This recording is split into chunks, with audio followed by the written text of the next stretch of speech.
আমার মন্দিরের তালা ভেঙে ঠাকুর আমাদের বিগ্রহ ছিল তিনটা নিয়ে গেছে। আবার আমরা যে কীর্তনাদি করি যন্ত্রপাতি যা আছে থালি বাসন মানে মন্দিরে কিছু থাকে সবগুলো নিয়ে গেছে।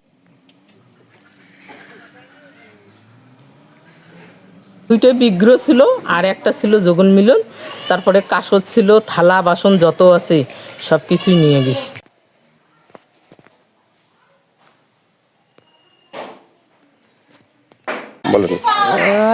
দুইটা যুগল মিলন আর একটা বিগ্রহ আর এই থালা বাসন যা আছে সবগুলো কাসর টাসর সবগুলো নিয়ে গেছে।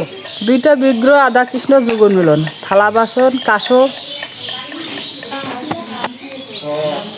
তালা ভেঙে মন্দিরে যা কিছু ছিল বিগ্রহ টিগ্রহ যা যদি থালা বাসন আরও অনেক অনেক জিনিস ছিল সবগুলো নিয়ে গেছে। মন্দিরের আমার তালা ভাঙে সব কিছু নিয়ে গেছে। আমি এখন দাবি জানাচ্ছি, বিচারের দাবি জানাচ্ছি।